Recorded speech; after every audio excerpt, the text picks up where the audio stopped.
Somebody can.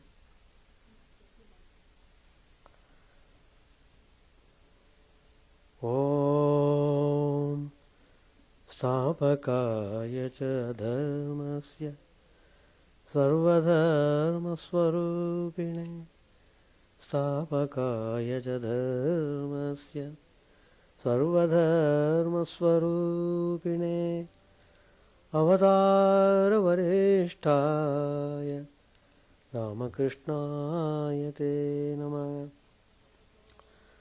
Asato ma sadgamaya Tapaso ma jyotirgamaya Mrityor ma mritangamaya Om Shanti Shanti Shanti. Let us offer our salutations to Sri Ramakrishna, the embodiment of all religions, the Supreme God incarnate, who came to establish universal religion. Let us pray to him to lead us from the unreal to the real, to lead us from the darkness of ignorance to the light of knowledge, to lead us from death to immortality.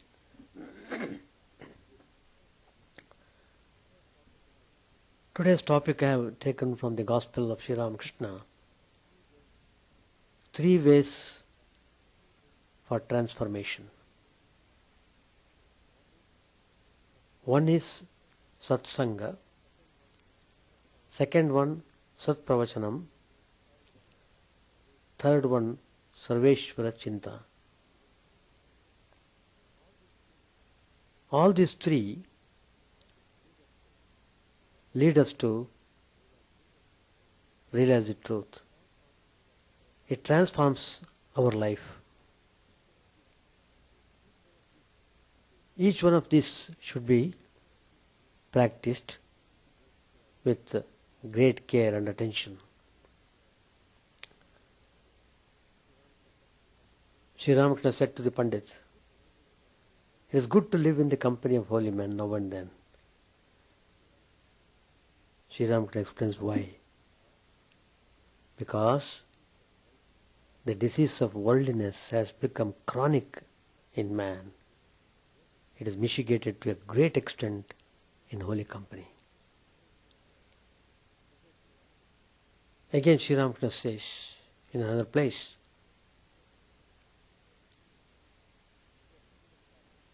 he was sitting in silence before the devotees, now and then casting a glance at the walls where many pictures were hanging. To Sri Ramakrishna's left was a picture of Saraswati, and beyond it a picture of Gaur and Nitai singing Kirtan with their devotees. In front of the Master hung pictures of Dhruva, Prahlad and Mother Kali. On the wall to his right was another picture of Divine Mother, Rajeshwari, Rajarajeshwari. Behind him was a picture of Jesus Christ raising the drowning Peter. Suddenly Sri Ramakrishna said to him, you see, it is good to keep pictures of sannyasis and holy persons in one's room. When you get up in the morning, you should see the faces of holy persons rather than the faces of other people. People with Rajasic qualities keep English pictures on their walls, pictures of rich men, the king, the queen, the Prince of Wales, and white men and women walking together, and so on. That shows their Rajasic temperament. You acquire the nature of the people whose company you keep. Therefore, even pictures may prove harmful. Again, a man seeks that agrees with his own nature.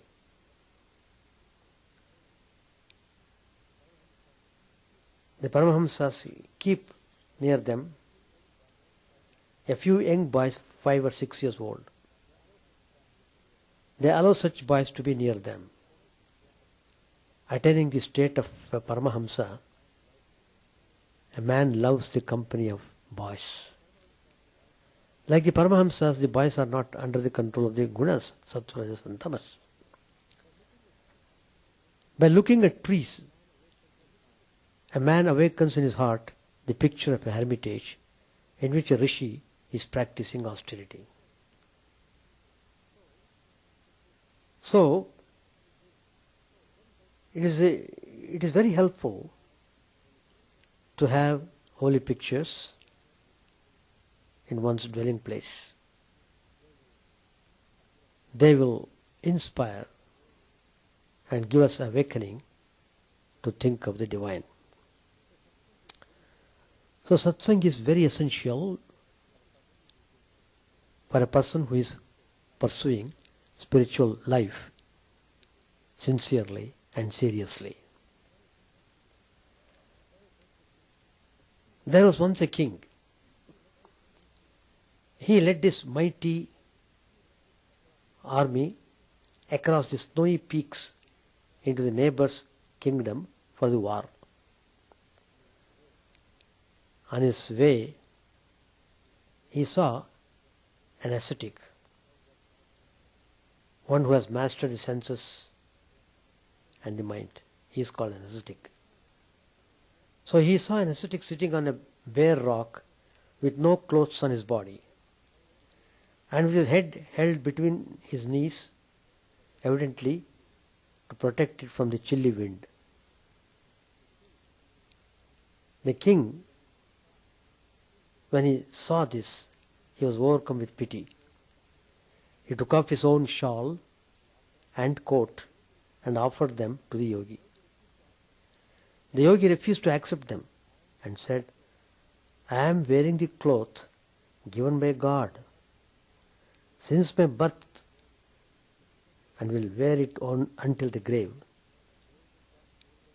I am wearing the cloth given by God since my birth and will wear it until the grave. This cloth is enough to guard me against heat and cold.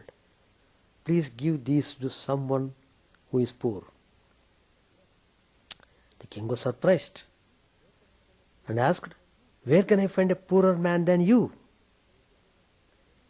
Then Yogi asked him where he was going and why. The king said, "I am going into the realm of my enemy so that I can add his kingdom to my own." Now Yogi smiled and said, "You are not satisfied with your kingdom and prepared to sacrifice your life and lives of thousands to get a few more square miles of land. Certainly you are much poorer than me, and so offer the clothes to yourself. You need them more than I do." The king was greatly ashamed and realized his innate poverty and the futility of fame and fortune. He understood that contentment is the most precious treasure. Lord Krishna says in the Bhagavad Gita, "Santushto yena kenachit." Be contented, whatever you have. It's a great spiritual quality. Man suffers from two types of agony. The first can be allayed through the intercession of others, and the second can be allayed only by the individual's own effort. Hunger and thirst can be overcome only when the individual eats or drinks, but not even an iota of hunger will abate however much others may eat. Similarly, the illness of inner man is cured only by helping yourself. The illness is produced by the viruses. What are those viruses? Kama, Krodha, Lobha, Moha, Mada, Matsarya. These are the viruses. Desire, anger, greed, delusion, pride, and jealousy, which will not allow you your divinity to shine forth and cause discontent, worry, grief, and pain. Do not yield to them. You can brave them only by manifesting your inner strength. Man is a mixture of two strands of the same substance, Maya and Madhava. Divine illusion and God. Maya means divine illusion, Madhava means divine God. Moha and Rama, delusion and God. Deha and Dehi, body and soul. Jada and Chit, inner matter and consciousness. Shariram and Shariri, the body and the embodied. Jiva and Brahman, individual soul and the supreme soul. Maya can be recognized and driven out only when the mind is purified by prema and by avoidance of envy and hatred born out of egoism. The traits of Ravana's lust, Shishupala's pride, Kamsa's hate, and Hiranyaksha's envy are tainting every human heart. Only the discipline of spirit through japam and dhyanam can quench the flames and soothe the conflagration. Nama without bhava, Godward inclination of the mind, rarely reaches the target, Nami. The name of the Lord must be recited with awe and wonder, humility and reverence. The bow has to be drawn full before the arrow is released so that it will pierce the target. Similarly, feeling is the force that draws the string and makes the Nama reach the Nami, the bearer of the name. The Bhakta must form himself on the model of Bhagavan. Otherwise he cannot claim for Sarupya, that is sameness of the form of the Lord. Having body consciousness is against the highest spiritual dharma. Give your heart over to the Lord and move around as a dedicated being so that no harm can come to you. Give each problem the attention it deserves, but don't allow it to overpower you, because anxiety will not solve any difficulty. Remove the weight from your head by transferring all burdens to the Lord. Leave everything to His will. Feed your mind with sweet and wholesome food, satsang, satpravachanam, and sarveshwar chinta. That is, company of the holy, good teaching, thinking of the Lord of the universe. These are the wholesome food for the mind. Believe in God and the efficacy of prayer. The word satsang is a combination of the two words sat and sangha. Sat means existence, absolute, which is Brahman. Sangha literally means company or union. To be always in the company of the Lord, or to be established in Brahman, is the literal meaning of the word satsang. Satsanga is association with the wise. Live in the company of sages, saints, sadhus, yogis and sannyasins. Hear their valuable upadesha, teachings, instructions, and follow them implicitly. God is the great purifier. A saint also is a great purifier. God incarnates as saints and sages when their need is felt most. God works through sages and saints. God reveals Himself in a saint in His full glory, infinite power, wisdom and bliss. The saints are the hearts. The saints are the heart of the Lord, and the Lord is the heart of the saint. It is extremely difficult to come in contact with a saint and to be benefited by his company. It is through divine grace only one will get his darshan and satsang. Divine grace works through saints. Saints are the living symbols of religion and are the true benefactors of humanity. The sage or saint or yogi, he is a magnet. He is a center of power and wisdom. A sage is a sustainer of the world. He is a source of perpetual inspiration. He is an instrument through which divine grace is transmitted to the unregenerate men. A sage is the salt which preserves the society from decay and degeneration. A saint is a beacon light in the stormy sea of this samsara. He prevents many shipwrecks in the lives of many human beings. A realized sage or saint is a fountain of delight, joy and illumination. Seek his company and evolve. Serve him with faith and devotion. A sage is a fountain of spiritual wisdom. Approach him with all humility and great reverence. He will impart to you divine wisdom. Learn wisdom from saints. They are the saviors from dangerous worldliness. Know them to be saints who possess godly qualities. Satsang with Mahatmas, Sadhus and the Guru plays a tremendous part in the attainment of quick spiritual progress. Satsang is the easiest and quickest means to change the minds of worldly persons towards the spiritual path and to thoroughly overhaul the vicious wrong samskaras. Satsang elevates the mind and fills it with sattva or purity. It eradicates the vicious thoughts in the mind and leads to the attainment of wisdom or brahmajnana.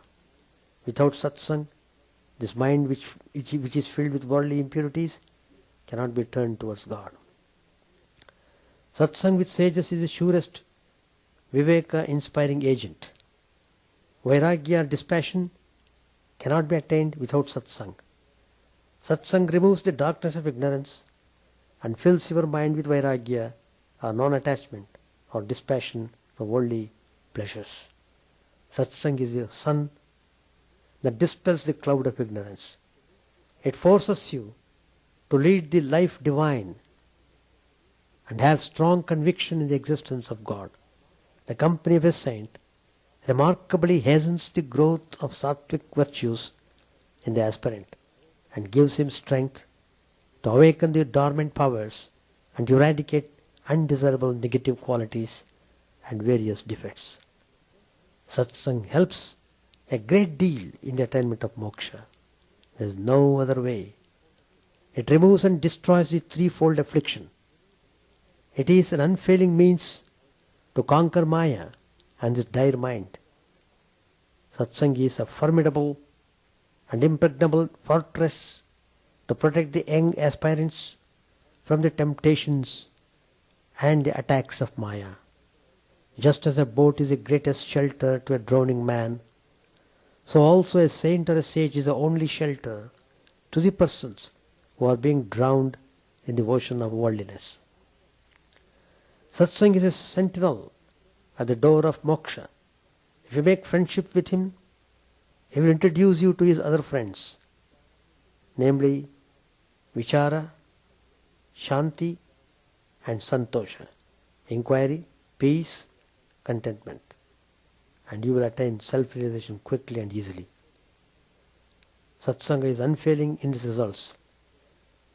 Satsanga or association with the wise is the one panacea for all the ills of life. There is nothing so inspiring, elevating, solacing and delightful as satsang. Satsang is the greatest of all purifiers and illuminators of man. Satsang with a sage, even for a minute, is much better than rulership of a kingdom. Have the company of saints who will heal your sores, infuse new life into you, rejuvenate you, and show you the way to peace and happiness. Follow the teachings of saints and sages, the perfected beings, the seers of truth. Attune yourself with their spirit. Life, fame, happiness, power and knowledge will increase in that man who respects elders and saints and with faith and devotion prostrates before them. Holy company tremendously transforms a person. We have seen in the life of Sri Ramakrishna how many have been transformed into spiritual life by coming in contact with the Master. The human mind is a very receptive instrument. If you place it in evil company, it will acquire evil tendencies. If you place it in holy company, it will acquire divine traits. Bright ideals infuse an urge to grow into their likeness. Evil examples also have a similar effect if the mind is not guarded. If you go to a sage, there will automatically come a feeling of purity and peace within you. Just as cold, fear and darkness depart from one who approaches fire, so does weakness, worldliness and ignorance depart from him who keeps himself near the saints. Saints at once purify those who go near them, whereas Ganga purges the sins of only those whom its water comes in contact with his ablution. Saints cleanse the sinners at once at the very sight of them. The sight of a sage is delightful. To live with him is always peaceful. To converse with him is blissful. The moment the mind thinks of a sage, immediately all evil desires, base passions are brushed aside. At the time of thinking of saintly personages, the mind gets molded into the shape of the qualities of which it thinks, and thereby becomes pure. Meditation on the lives of saints is equal to holy company. Study of their teachings is equal to holy company. To think of the lives of saints, to live in their company, to have the good fortune of receiving their blessings, is to drop forth upon yourselves a shower of purity, inspiration, and divine consciousness. The very company of sages and saints has a tremendous transforming effect on the lives of true seekers. It lifts them to the heights of sublimity, purity, and spirituality. It doesn't fail to affect even the rank materialists. By association with saints, even for a short time, the aspirants acquire strong faith in the Lord. The sage is very silent. He speaks a few words. These words produce a tremendous impression. They give a new life and joy to all who understand him and his message. In his presence alone, all the doubts of the aspirants are cleared, though he remains mute. The company of saints generates love for God. The love for God brings salvation. One moment of company with the holy builds a ship to cross this ocean of life. Jivan Muktas, or the liberated sages, are ever ready to help those who are still climbing to reach the peak of wisdom. This is their work in this world. It is the duty of the aspirants to seek their help and have a receptive attitude. To benefit from the company of saints, you have to prepare yourself first. Do not go with any preconceived notion or prejudice. Go with an open, receptive mind. Go without expectations. Approach them humbly, respectfully. Assimilate what appeals to you. If some of their teachings do not appeal to you, do not form a hasty opinion. If you do not like them, you need not take them to head. What may be suitable to another may not be suitable to you. Yet, with regard to broad fundamentals, there can be no difference of opinion. One should possess the right desire to cross the ocean of samsara and to attain knowledge of Brahman through satsang. When you go before a sage, don't ask him questions out of mere inquisitiveness. Sit in his presence humbly. Observe him. Listen to him without prejudice. Ask him only such questions about which you really need clarification. Ask him only pertinent questions. Don't draw him into politics or public bickering. Meditate in the presence of a sage. You will get inner light which will clear your doubts. An intelligent man only will understand and realize the truth in the company of a sage. Swami Vivekananda, one of the direct disciples of Sri Ramakrishna, said The company of the holy man makes the heart pure forever. It is said, the sage Durvasa once went to visit hell, where condemned souls were suffering all sorts of tortures as punishment for their sins. As soon as the sage Durvasa made his appearance in the hell, all those people who were suffering terribly were relieved of their agonies and began to sing the glories of God. Hell seemed to have been transformed into heaven. That was because of the sage's purity of life. It had such innate power in it as to deliver those tortured souls from their sins and save them from the agonies of hell. People very often are saved if they live in the proximity of spiritually developed souls. Once on Dasara day, Swami Chidananda said, we were staying with Swami Vivekananda in Nilambar Mukherjee's garden house at Belur. It was a monastery then. Swamiji was in those days on a very high spiritual plane. That day, Swami Chidananda said, when I touched his feet in obeisance, I received a strong shock like that of electricity. Anyone going near such persons would feel as if a spiritual zone had been created round about them. Whosoever entered that zone could feel as if an electric force was entering into him from outside. He would have that experience immediately. Swami Brahmanandaji was a reservoir of spiritual power. One day, when he was sitting in deep meditation, his body had become stiff. Swami Chidananda said, I was sitting close to him and felt my nerves also getting stiff and taut. This is a wonderful play of energy. One's power involuntarily acting on another. So satsang has got that tremendous influence and it transforms a person. One touch, one look of the satsang has tremendous miraculous power of transforming a person. There is a famous episode about great poet Valmiki. His previous name was Ratnakar. Ratnakar was his name before his spiritual transformation. Before his spiritual transformation, Ratnakar was a fierce dacoit who indiscriminately waylaid, beat up and robbed unsuspecting wayfarers. The heartless highway robber, Ratnakar, once he chanced to confront Brahma and Narada when they were passing through the forest. The thug who knew no mercy cursed his fate for having run into some impecunious mendicants. Little did he suspect that he was to get from them the richest possessions.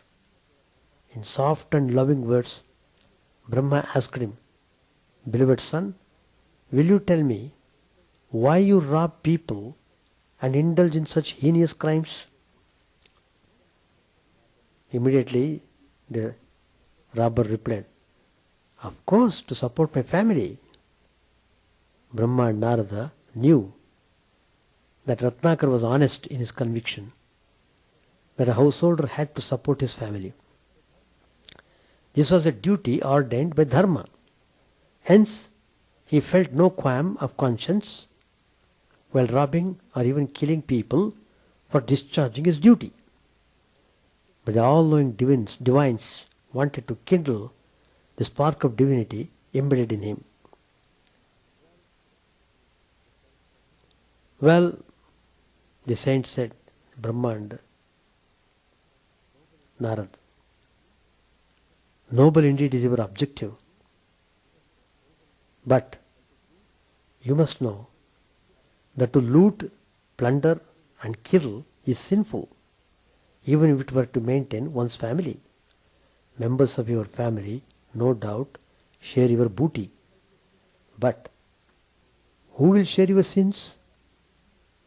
Have you ever pondered over that? Will you please ask those for whose sake you are living the life of a dacoit, whether they would also be sharers in your sin of harming innocent people? Ratnakar had no doubt that they would all say yes. Yet he ran home and put the question to his father, mother, and wife. Each one of them, of course, for some plausible reason, answered no in unambiguous terms. Ratnakar was stunned. He ran to Brahma and Narada and fell at their feet. Mercy, holy ones. He beseeched them with tears. What I robbed was shared by the four of us, and I thought they would undoubtedly share my consequent sins as well. But alas, one by one, I asked all the three, and none was willing to share my sins. My dear child, flowed forth the soothing words of the holy ones. That is the way of the world. Each one is for himself. Everyone is selfish. As long as you are able to get wealth, so long will your kinsfolk be attached to you. When your body becomes infirm, no one will speak to you, even in your own home. When the life breath ebbs away from your body, even your wife will be afraid of it. God alone is unselfish. He alone is unswerving. He alone is full of compassion. You should turn to Him. But how can I, an unlettered brute, so sinful, so fallen, think of the divine? Like the robber said, the Holy Ones consoled Ratnakar and initiated him into the sacred Tarak mantra, Ram Nam. Days, months and years rolled by, and the Pandit Ratnakar was reciting Rama Rama day and night. Though he was not able to utter the Rama properly, he was continuously repeating Mara, Mara, Mara. It automatically turned out to be Rama. An anthill enveloped his body. When his heart was purged of all sins, out emerged from the anthill a new man transformed as Valmiki. Valmiki means a one who comes out of the anthill. Valmiki, the Adikavi, who bequeathed to mankind the immortal Ramayana in words of matchless beauty. It is a superb delineation of the tale of the Lord and his consort, born as mortals, undergoing sorrows and sufferings, and upholding the supremacy of Satya and Dharma on earth. And Brahma's benediction of over 5,000 years ago has come true. As long as the mountains stand and rivers flow, so long shall Ramayana be cherished among people and save them from sin. In this Kali Yuga, what is obtained through meditation, sacrifices and rituals is obtained by soulful chanting the names of the Lord. Once Shri Parvati asked Parameshwar, O Lord, please tell me by what easy means a learned man can manage to read the Sahasranam every day. Lord Shiva replied, one who repeats the names of Sri Rama, Rama, Rama, and rejoices in the name of Hari, that Lord who delights everyone, derives the same benefits as that got by reciting the whole Sahasranama. There's another story, how most wicked person got transformed by the holy association. All these incidents show us the imperative of associating with the holy. And this is the story of Angulimala. He was a mass murderer. Angulimala means necklace of fingers.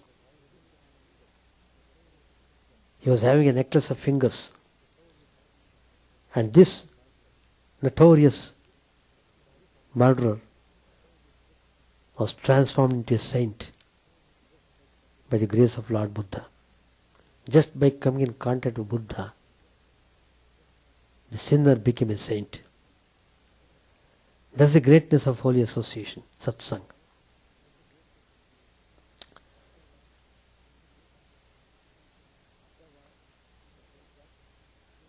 Bhaggava Gagga and his wife Mantani, they gave birth to a son. The father cast the baby's horoscope and discovered that he was born under the robber constellation. This indicated that the boy would have a tendency to commit robbery. The father was an advisor to King of Kosala kingdom. On the night that the baby was born, the king noticed that his sword began to sparkle.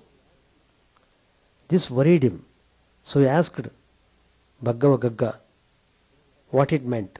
The father replied, "Don't have any fear, O king. The same thing happened throughout the city. My wife gave birth to a son, and unfortunately, his horoscope showed the robber constellation. This must have caused your weapons to sparkle." The king asked, "Will he rob alone, or will he be the chief of a gang?" The father replied, "He will do it alone, Your Majesty. What if we were to kill him now to prevent his future evil deeds?" The king said, "As he will be a lone robber, perhaps if we give him a good education, he will lose his tendency to become a robber and will get a good job." So, the boy was named Ahimsaka, which means harmless. The parents brought him up well and gave him lots of love and encouragement. The boy was very well behaved and was studious and intelligent. Eventually, he graduated to the university at Taxila, the ancient and famous university in India. He studied hard with his professor and gained higher marks than his fellow students. He served his teacher faithfully and humbly and was often invited to have dinner with his teacher's family. The other students became very jealous of him and decided to plot against him. They thought that the teacher might not believe them if they were to go to the teacher together and tell lies about Ahimsaka. So they decided to form 3 groups, and each group would tell the teacher stories about Ahimsaka. They made a conspiracy, as it were. The first group went to the teacher and said, "Sir, we hear stories that Ahimsaka is planning to make trouble for you." The teacher became very angry. "Get away with you, you evil students. You are just trying to make trouble between me and my dear student Ahimsaka." The next group came to the teacher and said, "Sir, Ahimsaka is planning to kill you, sir. Go away, you naughty students. Stop trying to make trouble. Ahimsaka is my best student. You should try to be like him and study hard," like the teacher replied. Then the third group of students approached the teacher and said, "Sir, please hear what we are telling. We have heard that Ahimsaka wants to take your job as professor at this university. He says that you are too old and you should have retired years ago. All false." Now, when the matter was reported thus, the teacher began to think that maybe the students may be telling the truth, and the only way that he could feel safe in his job was to get rid of Ahimsaka. He called Ahimsaka to him and said, Ahimsaka, you have now completed your studies with me, and it is time for you to graduate. It is the duty of every student to give a gift of appreciation to the teacher at this time. Please give me your gift. What gift would you like? I will give you whatever you ask, said Ahimsaka. Then the teacher said, now, you must bring me 1,000 little fingers from the right hands of people. This will be your token of gratitude for all I have taught you. The teacher thought that in obtaining his gift, Ahimsaka would be killed, or that the king's soldiers would catch him and put him to death. Ahimsaka replied, how can I bring you such a gift? Sir, my family has never engaged in violence. We are harmless people, and we respect all life. Well, replied the professor, if your learning does not receive its proper reward, then it will not be of any use to you. You will not get your certificate. Teacher said like that. Ahimsaka left his teacher to fulfill his request. He could have gone to a cemetery and collected fingers from dead bodies, but he didn't think of that. Instead, he collected swords and knives and went into the Jalani forest to wait for his victims. He lived on a high cliff where he could observe the road below. Whenever he saw anybody on the road, he would hurry down, kill them, and cut off one finger. He threaded the finger bones into a necklace and wore it around his neck. So he was given the nickname Angulimala, he with the finger garland. Eventually, people were too scared to enter the forest. So Angulimala went into the village seeking victims. Sometimes he would kill people in the streets, cutting off their fingers and threading them on his necklace. At other times he would go into houses at night and kill people while they were sleeping. So people became very much frightened. Eventually, they left the villages as they felt they were no longer safe. They went to the capital cities, Savatthi, to complain to the king. The king ordered that his army should be sent to capture Angulimala. Although nobody realized that the murderer was Ahimsaka, his mother had a suspicion that it may be her son. She said to her husband, Bhaggava, it is our son, that fearful Pandit. Please go and warn him and ask him to change his ways. Otherwise the king will have him killed. I have no use for such a son, said the father. The king can do to him what he likes. But a mother's heart is soft, and out of love for her son, she set out for the forest alone to warn him. Angulimala had already collected 999 fingers and needed just one more to make up the 1000 that he was seeking. He would not have hesitated in killing his own mother to reach his goal. But to do so would have put him in danger of going to the worst hell. To kill either of one's parents is one of the worst sins that one can perform. The Buddha, with his psychic powers, was able to see what Angulimala was about to do. And out of his great compassion, Buddha decided to try to prevent this horrible crime. As the Buddha approached the forest, village people warned him not to enter, as Angulimala was a very strong and was sure to kill anybody, including monks. But Buddha was not afraid of. He continued on the path in silence. At first Angulimala saw his mother approaching. So steeped was his mind in killing that he didn't mind killing his mother to gain the final finger. As he descended on the path, suddenly Buddha appeared between him and his mother. Then Angulimala thought, why should I kill my mother for the sake of one finger when there is someone else, let her live. He didn't realize that it was also a very serious offense to kill a monk. But he could only think of the one finger needed to complete his necklace. Now Angulimala took his sword and shield and buckled on his bow and quiver, and he followed behind the Blessed One. The Blessed One, that is Buddha, performed such a feat of supernatural power that the Pandit Angulimala, going as fast as he could, was unable to catch up with the Blessed One who was walking at his normal pace. Angulimala was amazed that no matter how fast he was traveling, he was unable to catch up with the Buddha. He called, "Stop, monk, stop."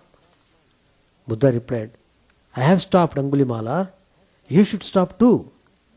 Angulimala thought, these monks are supposed to tell the truth, but this monk continues to walk when he tells me he has stopped. I must ask him what he means when he says that he has stopped. The Buddha explained to him, "Angulimala, I have stopped forever, giving up violence to every living being. But you have no restraint towards things that breathe. That's why I have stopped and you have not."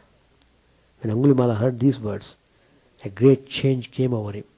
He felt deeply moved by the wise words of the Buddha and said, "Sir, I will for sure renounce all evil after hearing this."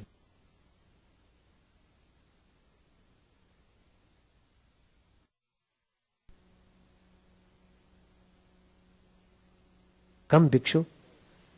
And that is how he became a monk. As they were leaving the forest, they met the king leading his soldiers into the forest. Buddha asked the king if he was going to fight a battle with another kingdom. "No," replied the king, "I am going to capture a single man, the murderous Angulimala."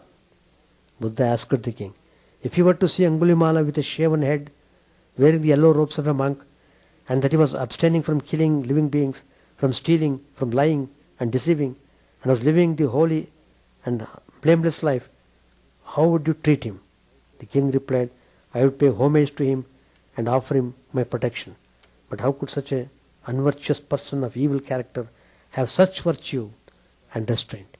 Buddha extended his right arm and said, Here, great king, this is Angulimala. Don't be afraid. There is nothing to fear. The king asked Angulimala the names of his father and mother. He told the king that his father was named Gagga and his mother's name was Mantani. The king then remembered who he was and the strange predictions. When he was born, the king was amazed that the Buddha could bring about such a change in someone with such an evil reputation. However, a Buddha can lead even the greatest king or the worst criminal to the path which overcomes all suffering, the noble eightfold path. The king said to the Buddha, It is wonderful, venerable sir. It is marvelous how the Blessed One subdues the unsubdued, pacifies the unpeaceful, and calms the uncalm. Him whom we could not subdue with punishments and weapons, the Blessed One has subdued without punishment or weapon. That's the unique way of satsang, transforming a bad person to good. So, holy association is one of the ways of transforming a person. Let us continue this topic next Tuesday.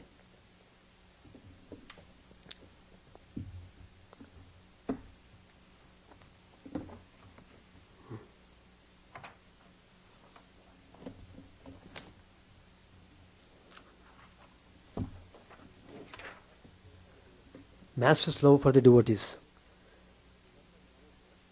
Yam and Narendra were strolling in the garden of the house at Kasipur. Narendra was very much worried because he had not yet been able to solve the financial difficulties of his family. Narendra said, I don't care for the job at the Vidyasagar school. I have been thinking of going to Gaya. I have been told that a zamindar over there needs the services of a manager for his estate. There is no such thing as God. Yam smilingly said, You may say that now, but later on you will talk differently. Skepticism is a stage in the path of God realization. One must pass through stages like this and go much farther. Only thus can one realize God. That's what the Master says. Narendra said, has anybody seen God as I see that tree? Yam said, yes, our master has seen God that way. Narendra said, it may be his hallucination. Yam said, whatever a person experiences in a particular state is real for him in that state. Suppose you are dreaming that you have gone to a garden. As long as you dream thus, the garden is real for you. But to think of it as unreal when your mind undergoes a change, as for instance, when you awake, when your mind attains the state in which one sees God, you will know God to be real. Narendra said, I want truth. The other day I had a great argument with Sri Ramakrishna himself. Yam smilingly said, what happened? Narendra said, he said to me, some people call me God. I replied, let 1,000 people call you God, but I shall certainly not call you God as long as I do not know it to be true. He said, whatever many people say is indeed truth, that is dharma. Thereupon I replied, let others proclaim a thing as truth, but I shall certainly not listen to them unless I myself realize it as truth. Yam said smilingly, your attitude is like that of Western savants, Copernicus and Berkeley, for instance.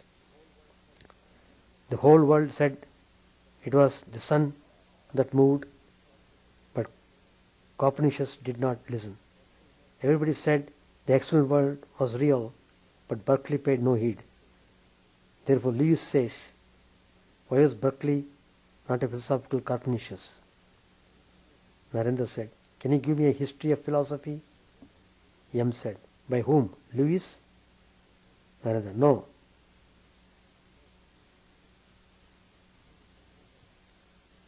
Überweg. I must read a German author. Yam, you just said, has anybody seen God as I see that tree? Suppose God comes to you as a man and says, I am God. Will you believe it then? You certainly remember the story of Lazarus. After his death, Lazarus said to Abraham, let me go back to the earth and tell my friends and relatives that hell and the afterlife exist. Abraham replied, do you think that they will believe you? They will say it is a charlatan who is telling them such things. The Master says that God cannot be known by reasoning. By faith alone, one attains everything, knowledge and superknowledge. By faith alone, one sees God and becomes intimate with Him. It was about 3 o'clock in the afternoon. Sri Ramakrishna was in bed. Ramlal, who had come from Dakshineshwar, was massaging his feet. Gopal, Cynthia and Yam were in the room. Sri Ramakrishna asked Yam to shut the windows and massage his feet. At the Master's request, Purna had come to the Kasipur garden in a hired carriage. Yam was to pay the carriage hire. Sri Ramakrishna made a sign to Gopal, asking whether he had obtained the money from Yam. Gopal answered in the affirmative.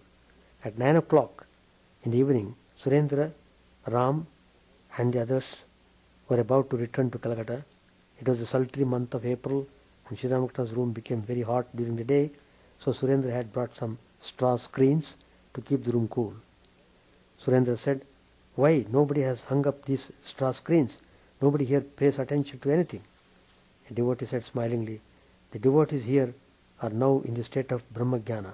They feel, I am He. The world is unreal to them. When they come down to a lower plane and regard God as the Master and themselves as His servants, they will pay attention to the service of Sri Ramakrishna. All laugh. I shall stop here.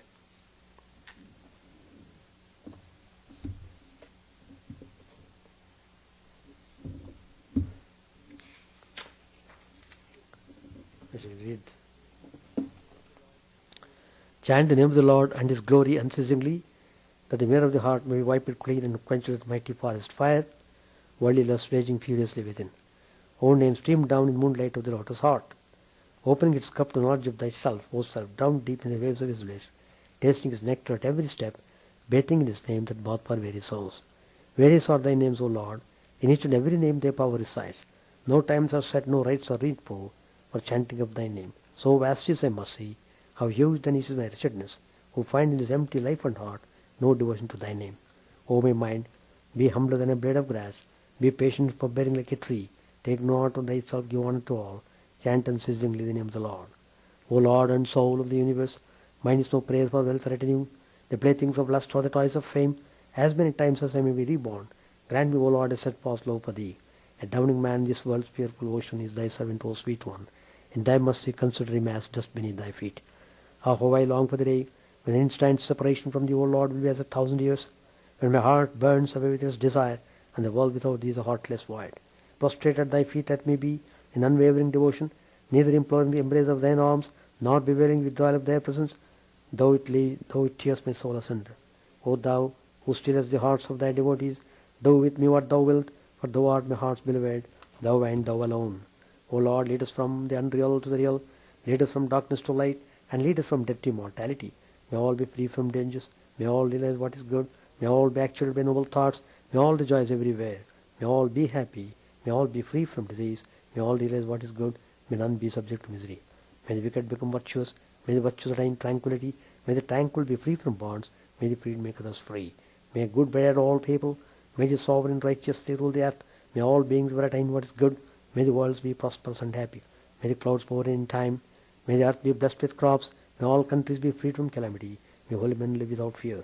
May the Lord, the destroyer of sins, the presiding deity of all sacred works, be satisfied, for he being pleased, the whole universe becomes pleased. He being satisfied, the whole universe feels satisfied.